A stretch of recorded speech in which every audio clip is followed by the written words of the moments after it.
اعوذ باللہ من الشیطان الرجیم بسم اللہ الرحمن الرحیم۔ ولی اللہ اسلام کے تمام ناظرین کو السلام علیکم ورحمۃ اللہ وبرکاتہ۔ حضور نبی کریم صلی اللہ علیہ وسلم نہ صرف مسلمانوں پر شفیق اور مہربان تھے بلکہ جو آپ پر ایمان نہیں لائے تھے ان کے ساتھ بھی عمدہ سلوک کرتے۔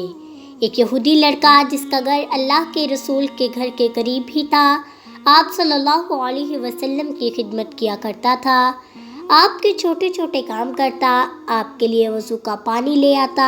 آپ صلی اللہ علیہ وسلم گھر سے باہر یا مسجد میں جانے لگتے تو آپ کے نالین مبارک سامنے رکھ دیتا۔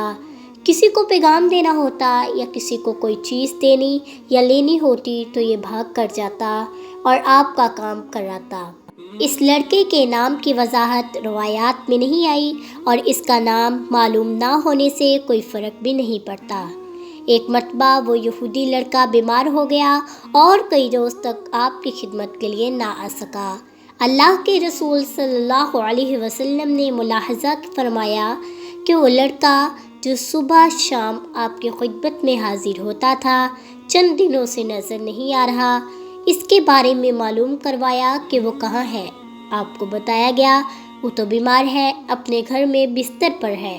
کائنات کی معروف ترین ہستی کو جب معلوم ہوا کہ ان کا چھوٹا سا خادم بیمار ہے تو اس کے یہودی ہونے کے باوجود تیمارداری کرنے کے لیے آپ صلی اللہ علیہ وسلم اس کے گھر تشریف لے جاتے ہیں۔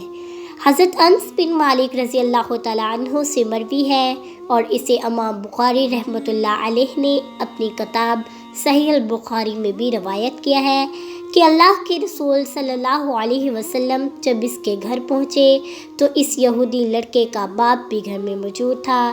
اس بچے کی خوش قسمتی کے کیا کہنے کہ اللہ کے رسول صلی اللہ علیہ وسلم اس کی ذمہ داری کے لیے تشریف لائے ہیں۔ یہ چارپائی پر لیٹا ہوا تھا، اللہ کے رسول اس کے سرہانے بیٹھ جاتے ہیں، اسے شفقت بھری نگاہوں سے دیکھتے ہیں، اس کا حال پوچھتے ہیں۔ آپ صلی اللہ علیہ وسلم کو معلوم ہو گیا کہ اس بچے کا آخری وقت آ چکا ہے، اس پر نزا کا عالم طاری ہے۔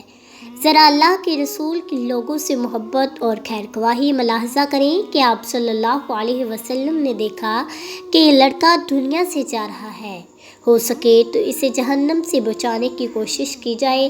چنانچہ اس کی زندگی کا چراغ گل ہونے سے قبل اللہ کے رسول صلی اللہ علیہ وسلم نے اس لڑکے کو مخاطب کیا اور فرمایا، اے بچے لا الہ الا اللہ کہہ دو۔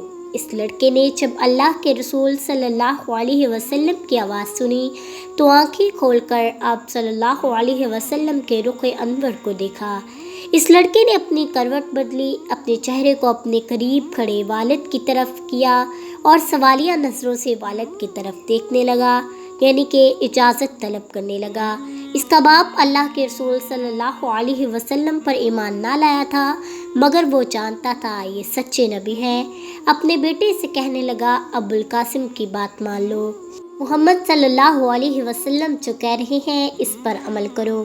اس کے باپ نے جیسے ہی اجازت دی اس لڑکے کے ہونٹوں سے آواز آنے لگی، میں گواہی دیتا ہوں اللہ کے سوا کوئی معبود برحق نہیں اور آپ صلی اللہ علیہ وسلم اللہ کے رسول ہیں۔ ادھر اس کی زبان سے کلمات نکلے اور ادھر اس کی بقیہ زندگی کے لمحات تیزی سے ختم ہونے لگے۔ اس نے چند آخری سانسیں لیں اور اس دار فانی سے رخصت ہو گیا۔ اللہ کے رسول صلی اللہ علیہ وسلم اس کے گھر سے باہر تشریف لائے۔ آپ مطمئن ہیں، آپ اللہ کا شکر، اللہ کی حمد اور تعریف بیان کر رہے ہیں۔ فرماتے ہیں، اس اللہ کا شکر ہے جس نے میری وجہ سے اس لڑکے کو جہنم کی آگ سے بچا لیا۔ سبحان اللہ۔